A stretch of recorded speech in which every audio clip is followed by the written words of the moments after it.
বছরের শুরুতে বিশেষ করে সন্তানদের ভর্তি নিয়ে যখন আমরা অনেক অভিভাবকরাই দৌড়ঝাঁপ শুরু করেছি, প্ল্যান পরিকল্পনা করছি, এই সময়টাতে আমি আপনাদের কাছে উদাত্ত আহ্বান করতে চাই, শুরুতে আপনার সন্তান থেকে আপনি কি আশা করেন সে বিষয়টিকে ঠিক করে নেন।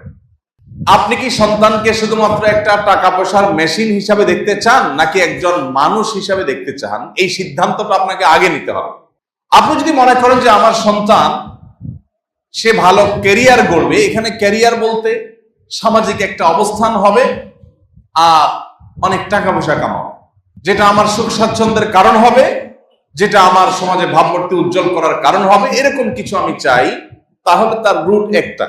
আর যদি বলেন যে না, আমার সন্তানটা মানুষ হোক, অমানুষ না হোক, ভালো মানুষ হোক, খারাপ মানুষ না হোক, এটা আমার প্রধান টার্গেট। এর পাশাপাশি সে ভালো ক্যারিয়ার গড়ে তুলুক, ভালো ডাক্তার ইঞ্জিনিয়ার হোক, ভালো আলিম হোক, ভালো প্রতিষ্ঠিত মানুষ হোক, সেটা আমি চাই, তাহলে তার রুট আরেকটা। আমি একটি কথা প্রায় বলার চেষ্টা করি যে আমাদের এই সমাজে বেশিরভাগ বাবা মা চায় আমার সন্তান থাকুক দুধে ভাতে, বাস, ফুল স্টপ, দাড়ি, আর কিছু চাওয়া নেই। চাওয়াই এটা যে আমার সন্তান কিসে থাকুক? দুধে ভাতে থাকুক। সন্তান দুধে ভাতে থাকুক, এই চাওয়াটা দোষের না ভাই।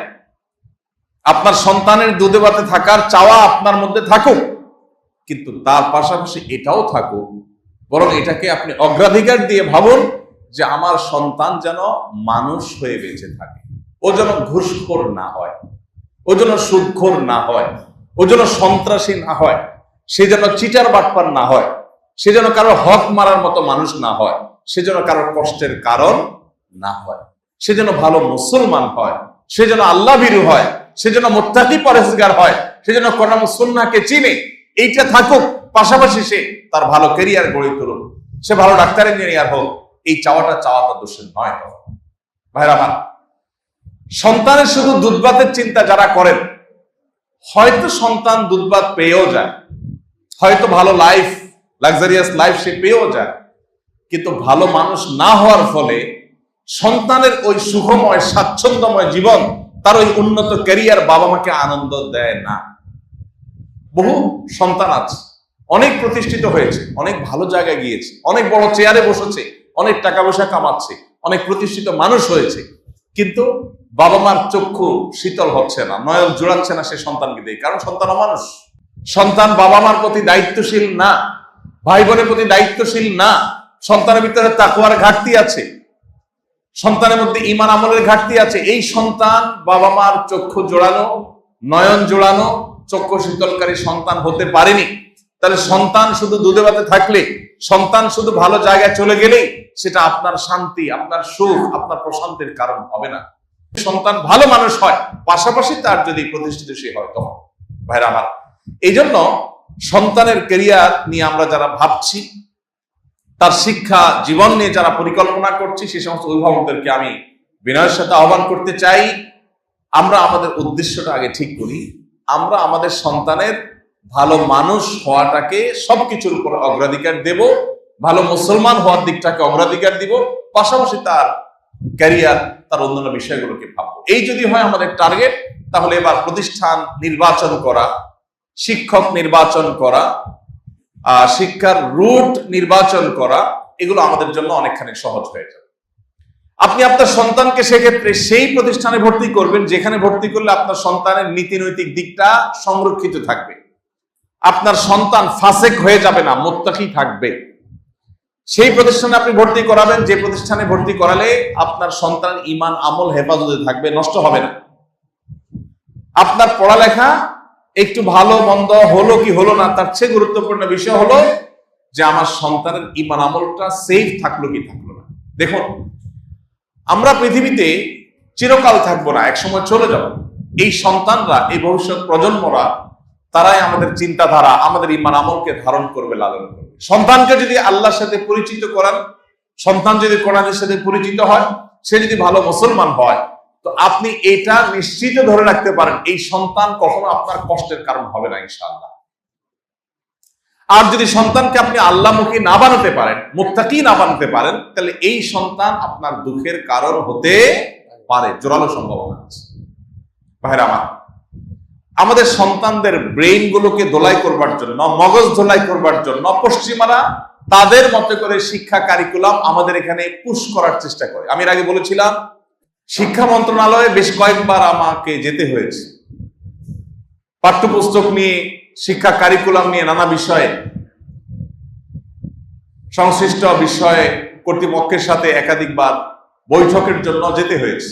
আমি অবাক হয়েছি, অন্য আরো অনেক মিনিস্ট্রিতে আমি গিয়েছি বা অনেক দপ্তরে আমার যাওয়া হয়েছে, কিন্তু আমার কাছে মনে হয়েছে 2-3টা দপ্তরে বিদেশিদের আনাগোনা সবচেয়ে বেশি, এর মধ্যে একটা হলো শিক্ষা।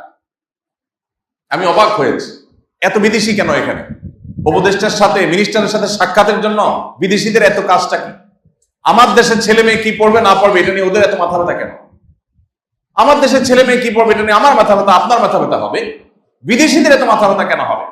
তারা কেন এত ঘুর ঘুর করবে মিনিস্ট্রির মধ্যে? আমি যতবার গিয়েছি ততবার দেখেছি ওয়েটিং রুমে আমার সাথে অনেক বিদেশি অপেক্ষা করছে। আমি অবাক হয়েছি, আমি বিস্মিত হয়েছি।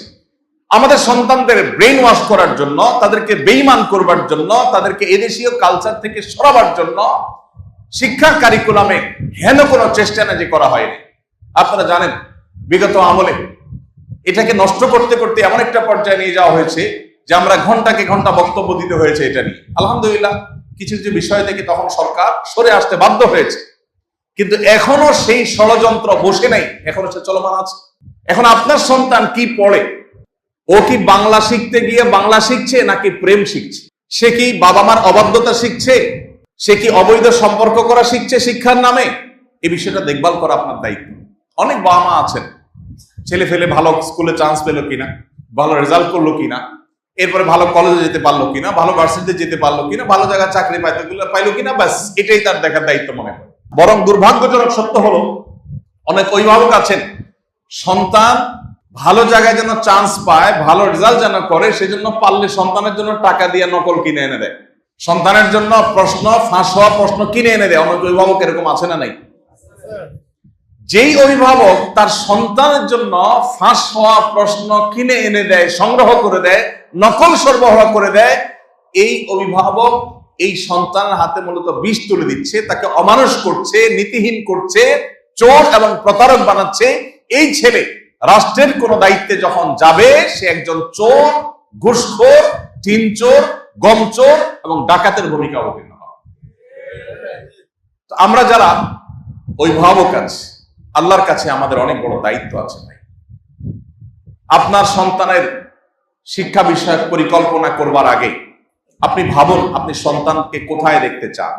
অন্য সবার সন্তানরা চকচকে গাড়ি বাড়ি এগুলো স্বপ্ন দেখে, আপনি আপনার সন্তানটা ভালো মানুষ কিনা, মা বাবার কথা শুনে কিনা, সৎ কিনা, আল্লাহ ভীরু কিনা, আল্লাহকে ভয় করে চলে কিনা, হালাল হারাম মেনটেন করে চলে কিনা, আপনি সেটাকে দেখবেন।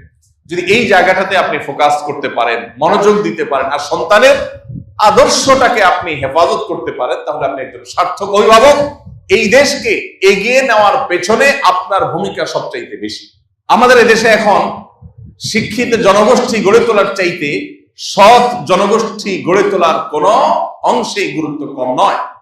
কারণ এদেশে বহু শিক্ষিত মানুষ আছে, এত পরিমাণ চোর, এত পরিমাণ বাটপার, এত পরিমাণ দুর্নীতিবাজ, এত পরিমাণ ঘুষখোর, এত পরিমাণ সুদখোর, যে এই দেশটা আজ আকাশে থাকার কথা সেটা আজ পাতালে। আমি 10 বছর মধ্যপ্রাচ্যে ছিলাম।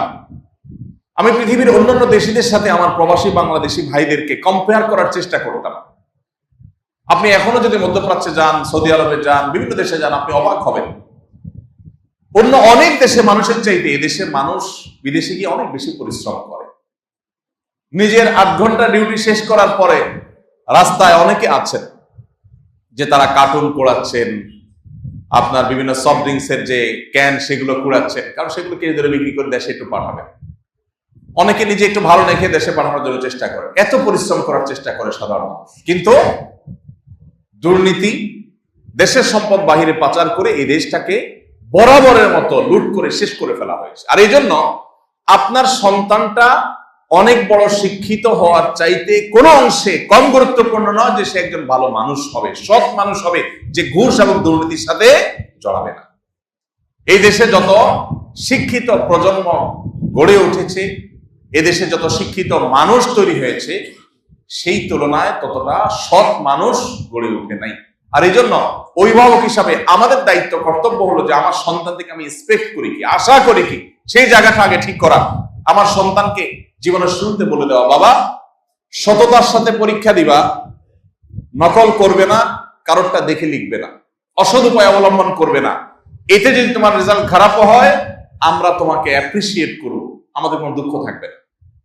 কিন্তু কয়জন আছে সেরকম অভিভাবক হয়? অভিভাবকের কথা হলো তোমার পাস করতে হবে, ভালো রেজাল্ট করতে হবে। সেটা কি তুমি চুরিদারি করে করছো, নকল করে করছো, এটা আমার দেখার দরকার নেই। অভিভাবকের যখন এই মেন্টালিটি হয়, তো সেই ছেলে যখন বড় হয়, সেই মেয়ে যখন বড় হয়, এই ঘুষখোর হয়, এই সুদখোর হয়, এই চোর বাটপার হয়, এই দুর্নীতিবাজ হয়, এই দেশকে ধ্বংস করে।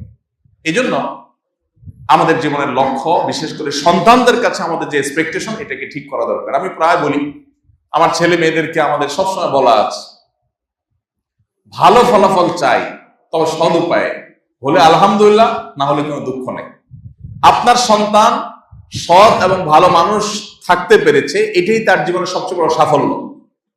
এই জিনিসটা যত তাড়াতাড়ি আমরা বুঝতে পারবো, তত তাড়াতাড়ি আমাদের কল্যাণ হবে। আমাদের মুশকিল হলো জগতের চাকচিক্যগুলো আমাদেরকে প্রভাবিত করে। অমুকের ছেলে এটা করেছে, আমার ছেলে কি করেছে, অমুকের ছেলে তমুকটা করেছে, আমার ছেলে কি করেছে। এভাবে আমরা আমাদের সন্তানদেরকে জাগতিক বিষয়গুলোতে কম্পেয়ার করি, তাদের নীতি এবং আদর্শটা সেভাবে আমরা শিখাই না। এই জন্য শিক্ষাবর্ষের শুরুতে সন্তানের জন্য সেরকম প্রতিষ্ঠান, সেরকম শিক্ষা, সেরকম শিক্ষক, সেরকম পরিবেশ আপনি নিশ্চিত করুন যেখানে সন্তানের নীতি, আদর্শ, মোরালিটি, নৈতিকতা ঠিক থাকবে। এরপর বাকি যা হবে না হবে। আল্লাহ তাআলা আমাদের সবাইকে আমাদের সন্তানের সেই উজ্জ্বল ভবিষ্যৎ গড়ে তোলবার সূচনা এখন থেকে করার তৌফিক দান করুন।